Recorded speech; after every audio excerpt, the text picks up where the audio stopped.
Server, you remind us of our Savior's bull and towel. Teacher, you are raising up a child to be kind.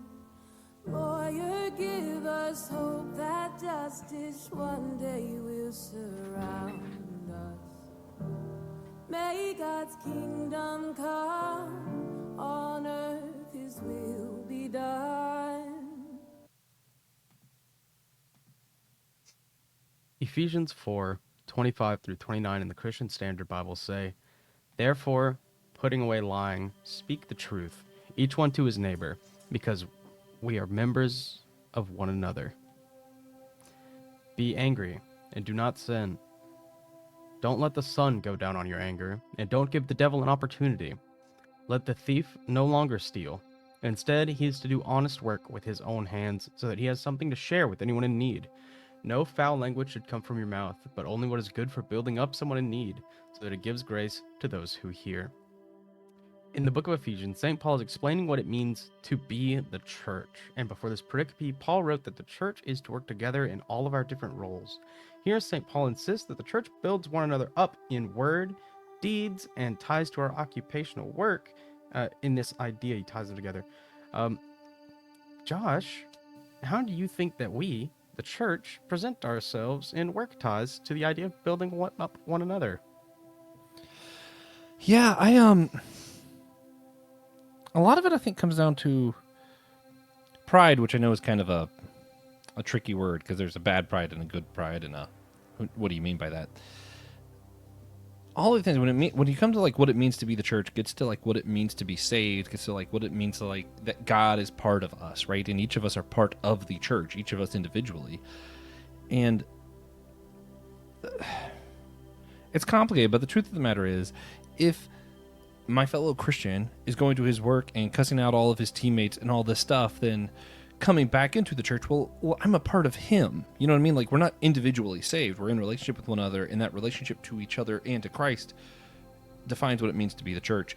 So when we think about like what we do in our workplace, you know, whether you're working with other people and mistreating them, whether you're working by yourself and like you stub a toe and you just cuss out and you're just angry because you're like maybe the Spirit of God just isn't on you. Like, it's one of those things of like, do you have the fruit of the Spirit or do you not? And I feel like how we work reveals our truest self sometimes, because work can be the most frustrating place. And I think that shows us who we really are. And that has everything to do with the church. Yeah. That's what I'm going with.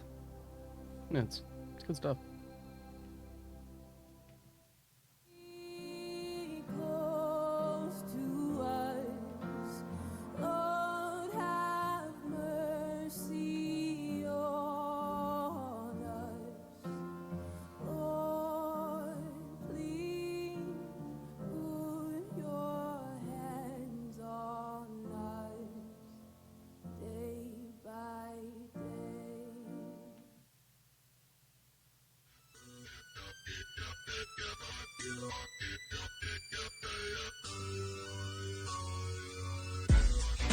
Hey everybody, welcome to the Whole Church Podcast, continuing to do the Whole Church Job Fair. I am one of your hosts, Joshua Noel. I'm here exclusively, and this time this is actually kind of true, to introduce my co-host and also the interviewee today, the one, the only, the one who created metal. See, what happened is Pokemon happened before our own world, and people were like, rock's cool, electric type's cool, and we need some others. TJ was like, steel type. And then metal was created, and it's still here today. So the one and only, the man who makes our show metal. How's it going, TJ? Good. Can I call our show metal, or is that like so wrong? Like, it's that's not like correct. That's not even not even sort of correct. Yeah. For those wondering why it's just us. The welder with the last name Blackwell, we had a family emergency come up, and we were like, man, who's another person with the last name Blackwell who has welded? And we came up with TJ. Yeah. Because he is that. Yeah. Yeah, I'm a little bit removed from the game, but, you know, I was there. I was doing it for a little while, so that's what we're doing today. if you are listening now, you should probably check out the Audiozal Podcast Network website. The link is below for shows that are like ours or not like ours, but definitely affiliated. And if you're listening on our YouTube channel, please like and subscribe. It helps a lot. We're doing this a little. I'm trying to think of the word. Just kind of makeshift doing this episode because we weren't planning to do it this way. Man, you guys know we were planning on waiting to the end to reveal my answer to the silly question. That no longer is an option. We're gonna have to now. We're gonna have to do it now.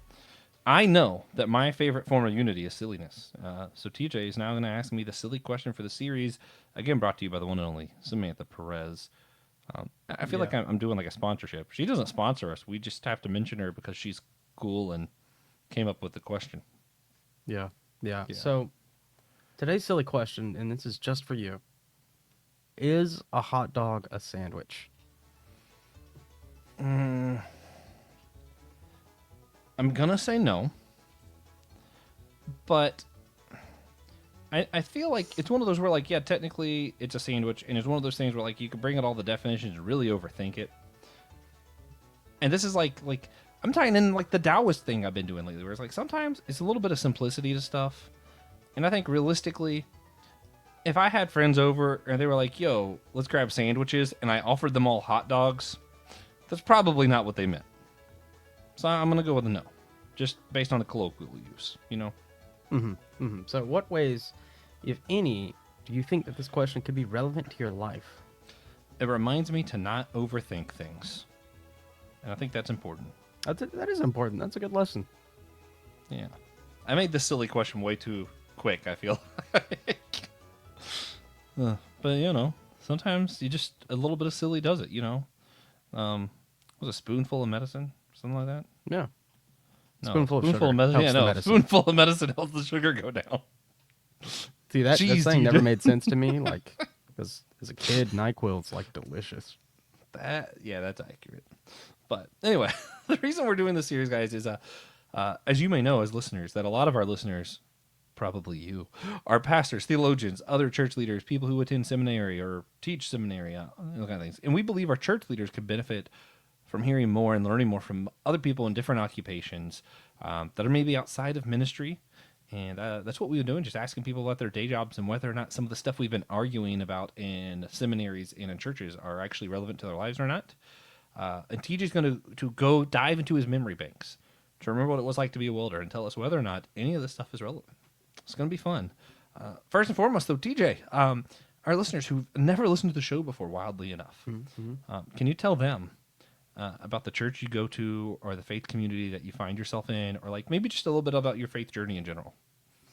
Yeah, so I was raised Pentecostal, still Pentecostal. The faith community I'm most involved in is this one. Interesting. I do belong to a Pentecostal church, the Church of God of Prophecy, South Carolina, in Greer. We go by the bridge now because we're fancy. Whoa. Yeah, but we are not snake holding Pentecostal, but I call like calm Pentecostal. Yeah, is what I would call us. Yeah, I think it was part of the Pentecostal holiness movement. I grew up in the tradition too, for listeners who might not know. So it kind of branched off of Methodism, sort of. Still does find its roots in the Azusa Street revival, for those who know about that. And if you don't know about that, seriously look it up. Super cool. Since I feel like we don't talk about it a ton, what would you say makes like that kind of Pentecostalism different from maybe other Pentecostals people think of, or maybe just like, you know, I feel like most people are aware of like Catholics and Baptists. What makes this different? Different how? Because like for a long time, this was just church to me. That's just what it was. That's how church worked, you know. Yeah. It's definitely. I think it's been kind of co-opted at this point by non-denominational churches, but it's very come as you are. Now these days, and by these days I mean like the past 40-ish years. It definitely didn't used to be. Women definitely didn't used to be allowed to wear pants or makeup or jewelry or go bowling. But the men also weren't allowed to go bowling, so you know. true. Yeah, weirdly, I remember when wedding rings and wedding bands were first allowed in Church of God of Prophecy. My godparents actually ran out and got rings that day. They were so excited. Yeah, that actually was not Yeah. that. Not Not super that long was. ago. Yeah, that was a super long time ago. But if you go to like an apostolic church, you'll find a lot of those traditions still in place. At least the ones near me, the ones that I've been to, and we focus a lot more on the fruits of the spirit, I would say, uh, and personal impact. It feels like. Yeah. Yeah. Cool. Yeah. One of the things I was thinking about that makes it unique the other day. Yeah, and we're gonna move on. I was thinking about this the other day, and I feel like maybe we should do an episode about that. Hey, if listeners want to hear this, let us know. What was really weird about that church that I didn't realize it was weird till I kind of like got away a little bit. Church of God of Prophecy has this weird thing of like, so church broadly has this argument of egalitarian or complementarian. So like, do you think men and women are equal? Do you think God made women to help men and like they're equal, but like women are supporters and men are leaders? Or do you think like they're exactly the same? Women can be leaders too. Really weird. Church of God of Prophecy teaches that like in the household, the man's the leader. They believe men are leaders and women should be subject to their husbands because of that Bible verse. But they also allow women pastors and want women in leadership. So it's kind of a weird like both and situation. Yeah. Yeah. Yeah, Have you ever thought about throw how it like, way back, different we that had is? Yeah. we had a couple of Kogot female pastors on super long time ago. If you want to wind the clock all the way back to episode 6 or 7 or 8, one of those. I forgot that was so long ago. It doesn't feel that long ago sometimes. Yeah, 5 years. Yeah. Some episodes that were like early on feel like it was like a decade ago, and then some I feel like we just recorded that like last week. But Yeah. that's just not the case. But anyway, DJ, this is our whole church job fair. Yeah, I know you're probably shocked, but before getting anything else, if someone's never heard of welding, how would you describe the job of being a welder? And how would you address anyone who might just be like, "Yo, that's what I want to do with my life"? Yeah, I feel like this would have been an easier question to ask me to describe it to someone that was alive like 400 years ago. Because that Yeah. would be really easy. Yeah. Uh, And TJ was Today- around back then. yeah, I was. And it was really easy to explain welding. That's how we started doing it. Yeah. But it's basically, imagine gluing two pieces of metal together forever. Just over and over. Yeah. Yeah. Yeah, imagine seeing two separate pieces of metal and thinking, wow, I want those to be connected forever. What is the coolest welding job that you were a part of or your family were a part of that you know of and can share? Okay. Most of it is confidential. Yeah, that's We've why I done was like, some- I don't know if you can share the one thing, but maybe there's something else cool. We've done some cool things. My dad swears that my uncle Nicky, my great uncle Nicky, Mhm. can weld two aluminum cans together without tearing either one of them up. Mm. Which, if you've never done before, if you've never welded before, is insane. That's like, you deserve to get paid several $100s an hour level welding. Yeah, like just thinking of like the physics of it, I'm like that sounds impossible. But Yeah, I feel like welding works depending on the type by just melting the spot where the two metals meet in the middle and connecting them, and turning them into one piece of metal. So doing that without tearing through the aluminum, and he says he can do it without like messing up the paint on the can. that's insane. I mean, I believe you might be able to weld the cans together without any warping or anything, but it's got to burn the paint. At least. There's no way. Yeah, man, that's cool though. So since we can't talk about confidential things confidentially, there are a lot of talk, especially these days, of how like the trades, welding, working electric, plumbing, all that kind of stuff, are more worth it than going to college and getting into debt for a computer job or an office job. You know, like a lot of people our age are like, what if we just did trades? Because this seems like it's better than getting all the college debt. What's kind of your perspective on that, if you had to give a take? Well, the trade-off, you see, Funny. is that if you're going into a trade, blue collar, you are working with your body physically until you retire. It destroys people. I've seen it firsthand in my entire family. That's what it does to you.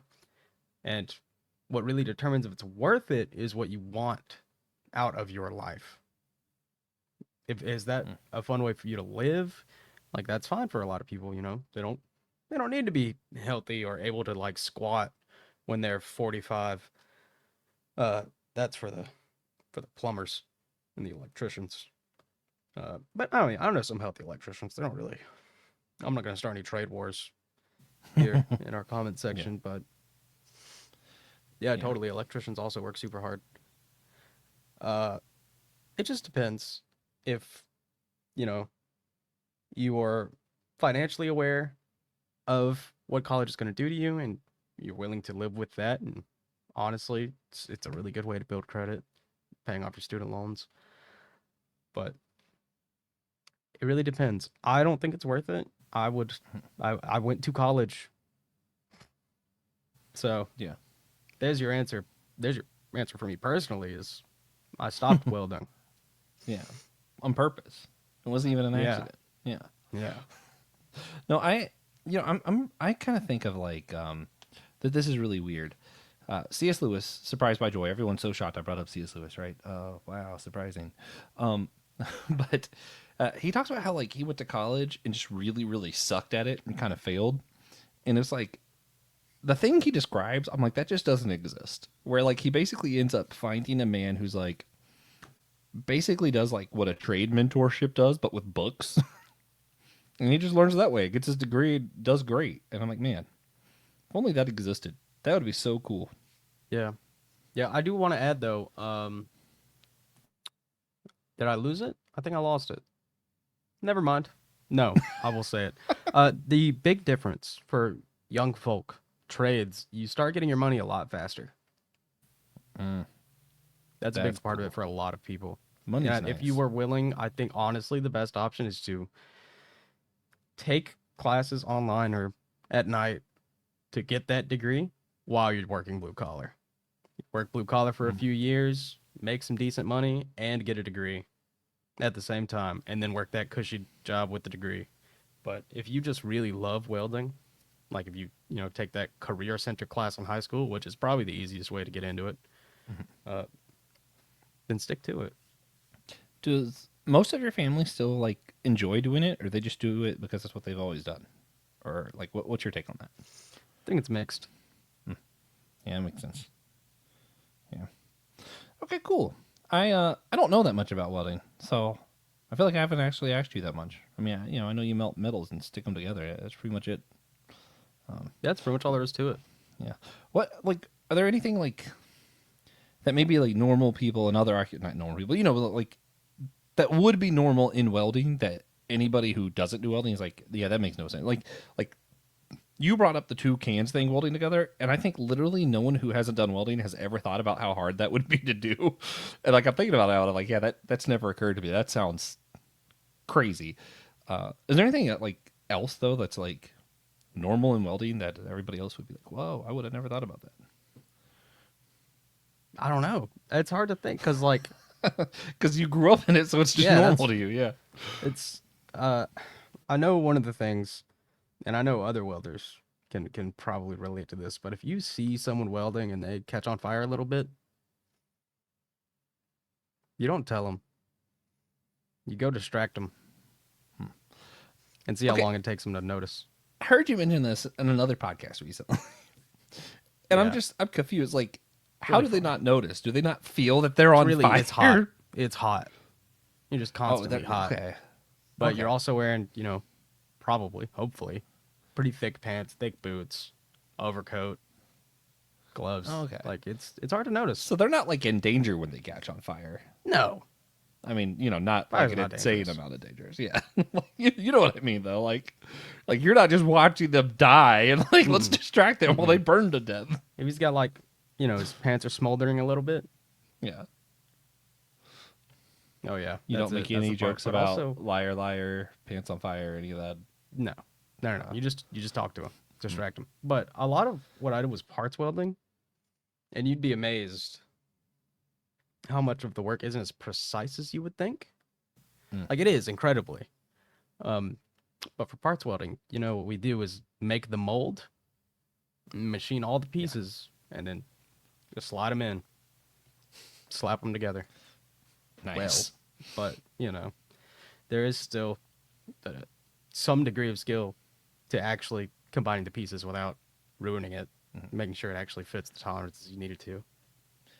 Can I ask a But dumb other than question? that kind of stuff, yeah. So like in my brain, welding involves a lot of like taking melted metal and putting them in like template kind of things to make No, the that's pieces. not welding at all. What's that? Forging, Who does that? Forging? Okay. blacksmiths, yeah. Okay. You've never forged though. That's actually injection molding, is what you're describing. Oh, okay. Sounds cool. I want to do that just once because it looks cool. Yeah, or smelting. So For what metals, about like the language bits? Like in the restaurant we got like sharp, hot pot, stuff that we just say normally all the time. Is there anything that like people say normally in welding, or do like people just like not even talk to each other? You know what I mean? Like I don't know. Laying dimes. Huh? That just means you laid a good weld. A good weld looks like a stack of dimes. When you ever stack dimes up and just barely tip them over? Oh, okay. Yeah. Yeah, that's the only one that jumps into my head. But I would've other than that, it's like a bunch literally of never really thought about that. specific, metallurgy facts. Fun. Yeah. And apparently, so it's like the trying to trying to weld the two cans together. Is that like a Blackwell thing? Because like y'all are all just like related and goofing off, or is that just like welders are always like, No, you know what, I can. Chris Galloway, he can do it. What? Yeah, Wild, he crazy, says. interesting. I've never seen him do it. All right. Well, as you know, we have a thing on this. See, this is another one. We were going to wait till the end for you to do this, but now we're just going to do it. It's kind of like a speed round. Not really, though. I'm going to ask you 12 things. We asked our Facebook, what are the top things being discussed in your churches and seminaries, so we could see whether or not they're be relevant in people's lives. So I'm going to ask you about these 12, and we'll list them off like multiple choice. You're going to say relevant, not relevant, never heard of it, somewhat relevant, something like that. 2 words. You're limited to 2 words per thing. Deal. That's not okay. And it's not just like, is it relevant to the job, but is it relevant to your life in the job or how you interact with the job in your daily life? Imagining that you're still a welder, because we need to for the purposes of this. Yeah. All right. Are you ready? Mm-hmm. All right. Here we go. Soteriology, the nature of being saved. See, you said too many extra words in there, and now I'm second thinking everything. Because I'm going to take that as a strong maybe. No, this is because all of this is relevant if it's just your day-to-day life, not just at work. I mean, at work, but like you and how you interact with life at work. Or All right, existent perfect. workplace. Yeah. Not relevant. Okay. Free will versus predestination. Were you Somewhat predestined relevant. to be a welder? Okay. Atonement models. Not relevant. Continuationism versus cessationism regarding the gifts of the Spirit. This one feels a little biased. We were a at the time at least Pentecostal owned machine shop, so Okay. super relevant. Funny. Christology. Gotta go with not relevant. Okay. God's nature. Relevant. Social justice. Not relevant. The doctrine of Imago Dei. I think maybe should be an option. Or meh. Mesh should be an option. Yeah. Somewhat relevant, yeah. The nature of Scripture. Not relevant. Ecclesiology, missiology. So that's what it means to be the church and how the church approaches outreach for those who don't know. For us specifically, somewhat relevant. Demonology and angelology. Not relevant. Not even in the pits of hell when you're watching each other burn on fire. Okay, eschatology, the study of the end times. Not relevant. I mean, it could be. I mean, you could see the argument there. It could. If It's gonna you be die helpful. while welding, it will be very relevant. Yeah. All right. Surprising to absolutely no one, you aced it.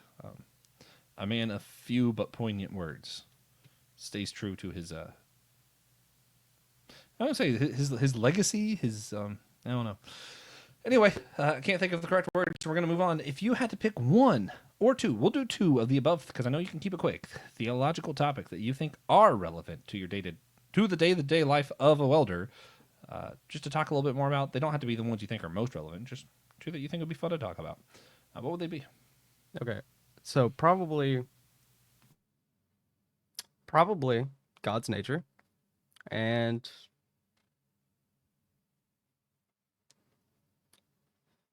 what else?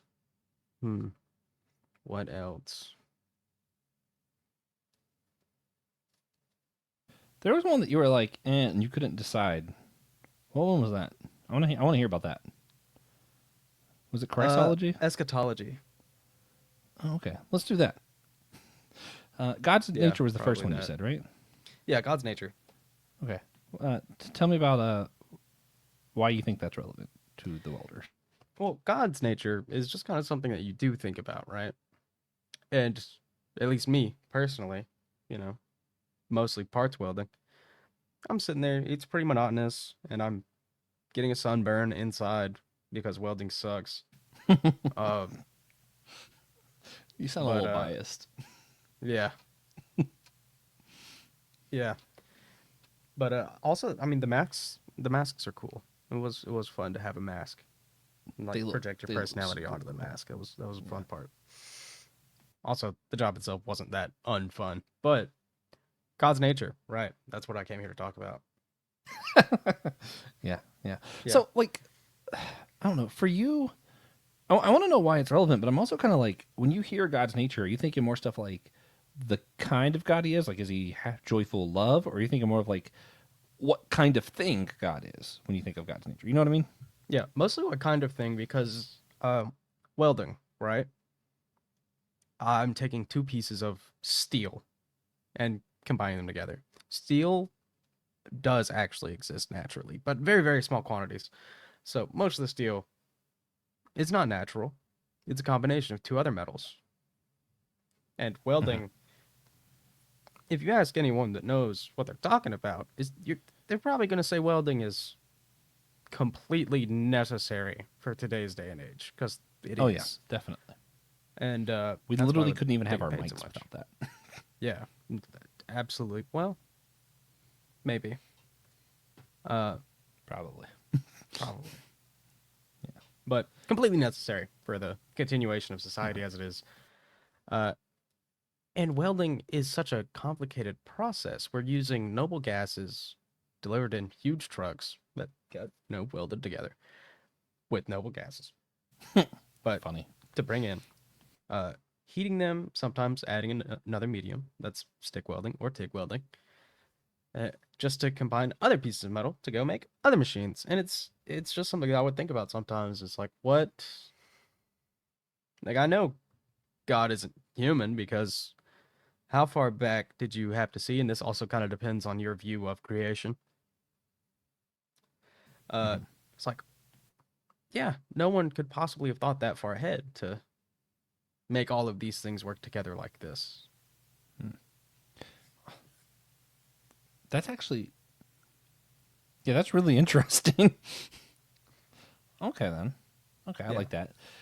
What was the other one? Eschatology that we couldn't decide. Yeah, eschatology. Yeah. Because, again, it depends on your view of tribulation. But if this interview had happened 8 years ago, I wouldn't have said that. So, Yeah, that's fair. yeah, I mean, if I don't get raptured, which hopefully I do, is what I would have said 8 years ago. At least I'll know how to weld. True. I can do something. Interesting. Okay. Also, we've got, and I'm pretty sure this is common in machine shops, but we welded ourselves big Thor's hammers, just huge steel mallets to use to fix stuff. Yeah. Yeah. You know what? I'm going to go off books for a second. Something I think is interesting. Because I had a follow-up question, but it doesn't make sense without doing something else. We're going back, TJ. I need you to answer the same things, but as a manager in a restaurant. Isn't that what you're going to do? I already did that, didn't I? Yeah, I did that in the first episode. You were going to do it at the last episode. Oh, right. But I'm stealing it. But you did it already. Relevant. We have the same job. Yeah, but you might not have the same answers as me. Probably not. Soteriology. Relevant. Okay. Free will versus predestination. Somewhat relevant. Atonement models. Not relevant. Continuationism versus cessationism. Relevant. Christology. Somewhat relevant. God's nature. Somewhat relevant. Okay. Social justice. Relevant. The doctrine of Imago Dei. Extremely relevant. The nature of Scripture. Somewhat relevant. Ecclesiology and missiology. Extremely relevant. Demonology and angelology. Somewhat relevant. Eschatology. It comes up. Somewhat relevant. Okay, cool. We got through it. So both of us, from our own answers, it seems like the things that we're talking about in churches and seminaries are more relevant to food industry or like working with people than what you say they are for welding. Why is that? It's all about community. So there's just like no community in like... No, welding. there is, but it's not the same. Could you explain that a little bit? Yeah, so in the morning, when we go into work at 6:30 or 6 or 7, we're doing the same thing we do every other day, and usually with the same couple of people that we did it with every other day. So we're just doing what we do and talking, speaking, getting to know each other. We're talking about what's going on. And for us specifically, I do think it's a little different, or at least for me, because they know that I do this. So if somebody has a little question up there about the Bible, they usually ask. Yeah, that's fair. Yeah, I mean, I was just thinking about it. Like, I wonder if maybe what I'm noticing here is that what we talk about in seminary and churches, like we're gearing it more towards people who are in an office communicating with other people, or like towards people who working with people, and maybe we're not actually gearing our seminaries and our church lessons towards people who do trade work. Nope. Or, well, there are other trades where I think you interact with people more, and like my specific type of welding was pretty low social. There are other types of welders that do have to interact with more people. Yeah, I mean, it's interesting because I kind of feel it too as someone who's just like naturally introverted, where I'm like, yeah, a lot of like church stuff is just not geared towards me, and I'm like, this is like a more, maybe a more concerning branch of that, of like our church services and stuff are just not geared towards people who do this kind of work. Like a lot of it just isn't relevant to them. Right. Well, that's the message, right? Church is supposed to be the community and for the community. And when people think about the community, they think about being in the community, socializing. Yeah, and they don't think about like the introverts or people who work in more isolated environments who are still part of the community. It still needs stuff for them, right? Stuff that's relevant to their lives, because they're still a part of your community, even if they're not in community all the time due to their job, or for me, just like my own nature, I guess. I don't know. Interesting. Yeah. Also, quick side tangent. introverts and people like with my kind of social anxiety despise when the pastor gets up there. He's like, everybody, just go shake 3 people's hands and say hallelujah, or whatever that thing they decide that day. Despise that. I literally act like I have to go use the restroom immediately. Yeah, that's just Good just church. a sidebar. Yeah. Anyway, but man, I feel like it's more of an overarching thing. Like I feel like just picking one topic and why it's not relevant seems kind of insufficient. So I'm just going to skip ahead. What would you rather the church and our pastors and theologians, whatever? What do you think would be better for them to focus on that would help people who are doing this kind of work in welding or more isolated environments? Well, that's hard too, because when I said that's what the church is about, I mean, that's really what it's always been about. Yeah. I mean, like, actually always. Like, so are we just not able to think of any Christian doctrines that help someone who works on their own? No, they're there, but they're not Okay. what's focused on. That's not what you probably want to preach about. Yeah. It's interesting because like it goes against a lot more of, especially since I've been becoming more progressive as conservatives have become more Trump aligned. I find it interesting because you definitely see this in a lot of progressive areas where like it's almost like we're scared to talk about honor or hard work, like all of that kind of stuff is tied to this like macho man alpha conservative mindset that we're like, yeah, those guys are bad, so we don't want to talk about that. But I'm like, no, actually, I feel like maybe the lessons about hard work and courage are really important to the people who are literally like that's their job. Yeah.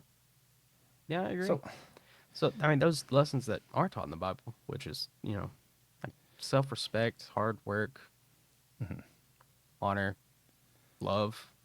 yeah. Well, so those are like self-respect, honor, hard work. How do we talk about those things in church?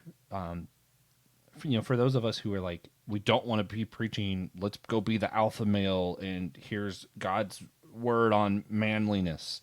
Because, not everyone fits that mold. So we don't want to like put that out there, project that out, and then make people feel bad who don't meet that. But we still want to talk about hard work for people who need those lessons. How do we do that in a way that we're not be like macho man, but are still saying these are important values?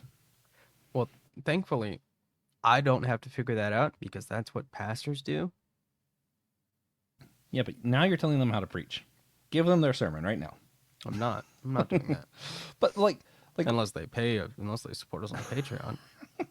But like but what's your natural inclination of like?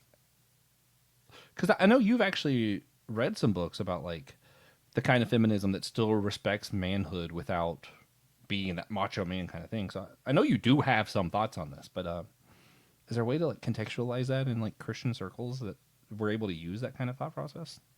I wouldn't know how. Yeah, me neither. Because it's not a lesson I learned at church. All right, Pastor Will, jump on right now and tell us. Right this We'll wait. second. He can technically do that. Yeah, somebody text him. He could just show up.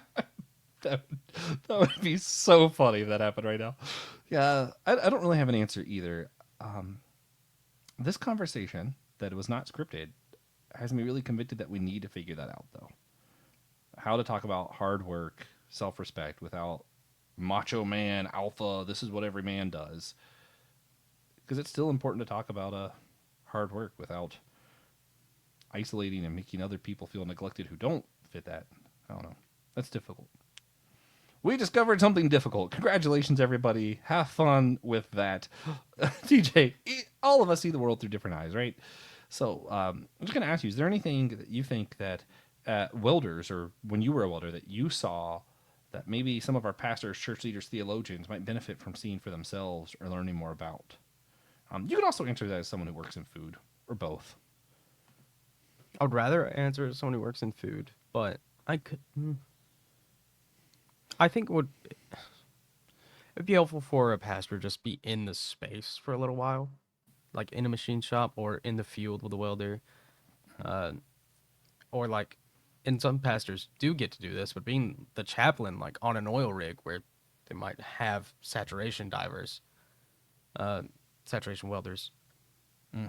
So some of them are privileged enough to see that and see what these extremely hardworking blue collar workers actually go through and need the answers to in their lives. As a, I was going to say restaurateur, but I can't because that's a position in our company.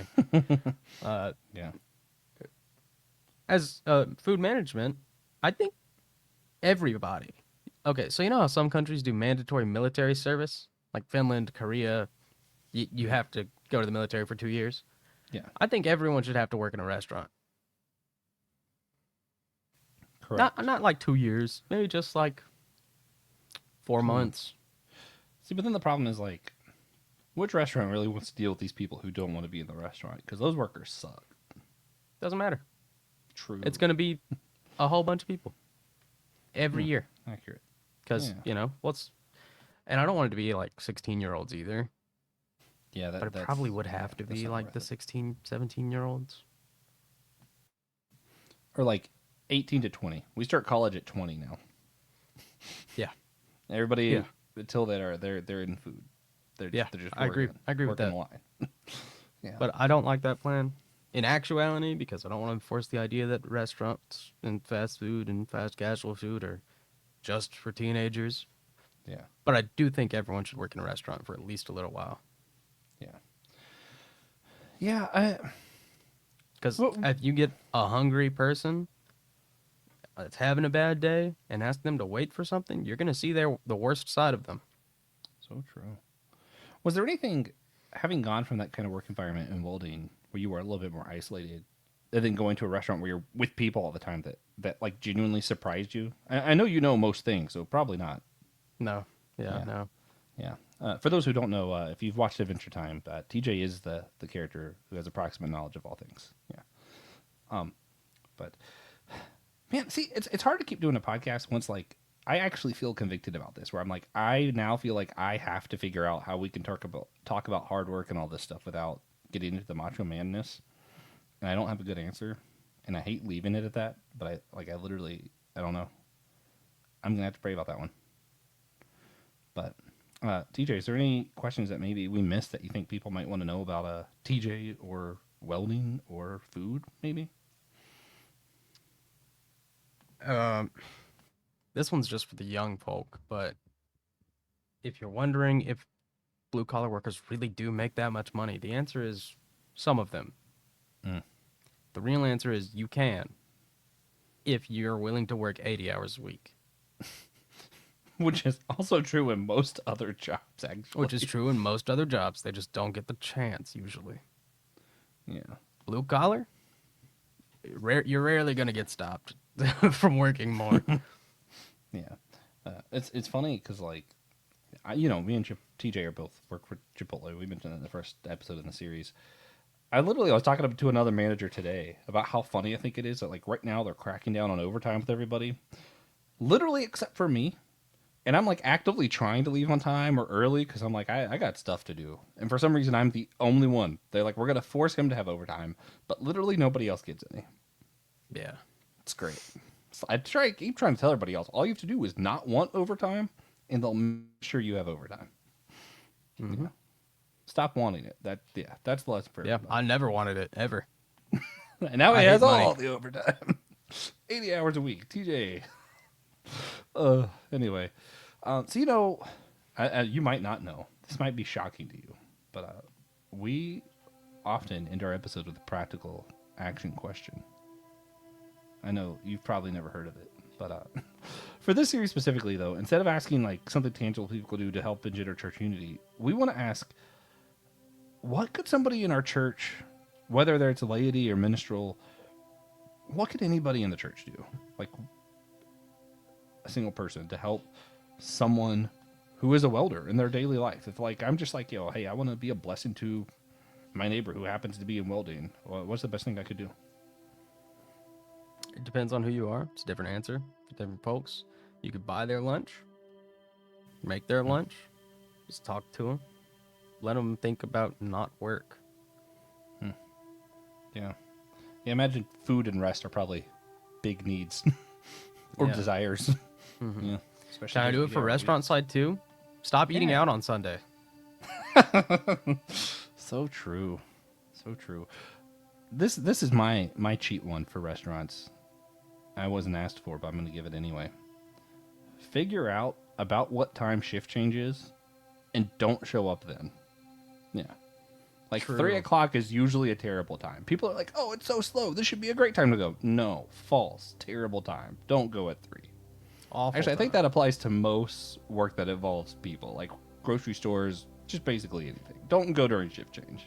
They will Go when they're the busiest. Yeah, like when you're realistically. supposed to go. Yeah. They're the most prepared for you then, probably. Usually. Yeah. So what would happen? What would be the repercussions of the world if people like started being respectful of shift change, not going to restaurants on Sundays, and then making food for our welders? What would you see change in the world?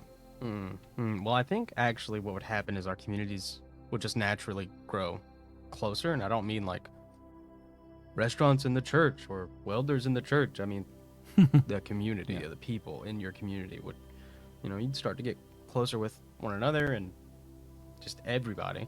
It would be more like back in the day where, living in a town of 1,000 people and everybody knows each other. And I think that's extremely helpful. Yeah.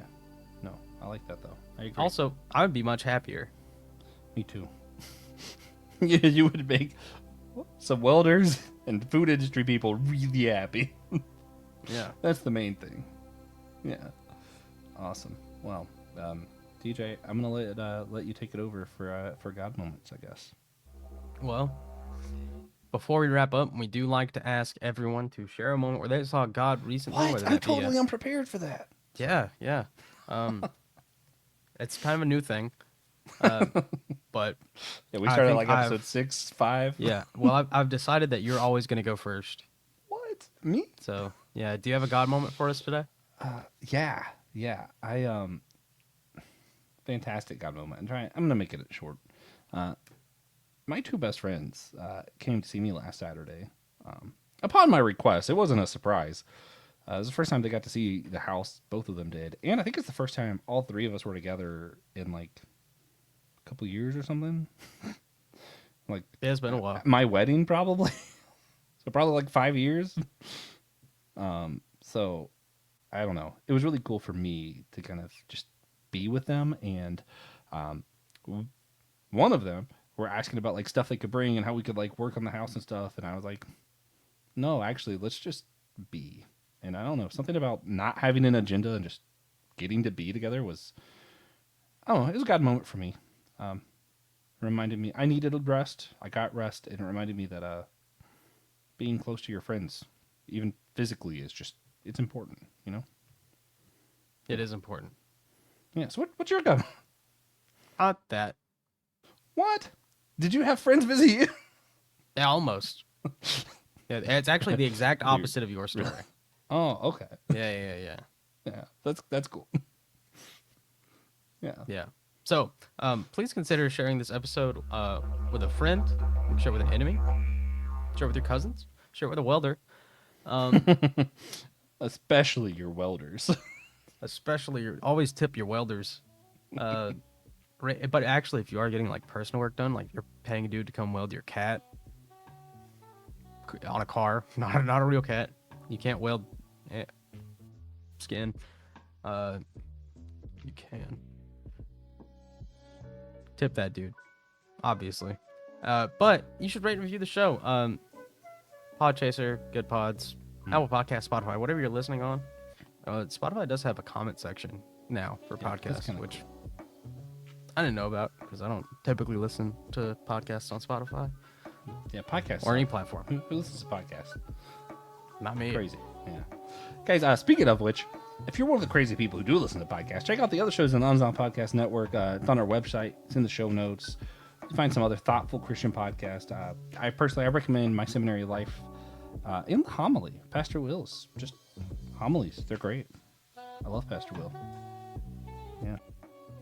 We hope you enjoyed the show. Next week, we're going to be joined by Dr. Wes Wallace to discuss being a doctor. And then we're going to be joined by Matthew Noel, little known, Josh's brother, to discuss logistics strategist, something like that. Trucks, I guess. Matt's job. And then Josh Patterson is going to go on to discuss his work as a brewery and then some other stuff that he does that's his real job. Yeah, But his we new all know job's he's- like efficiency, blah blah. Yeah. Officially he likes coordinator. beer.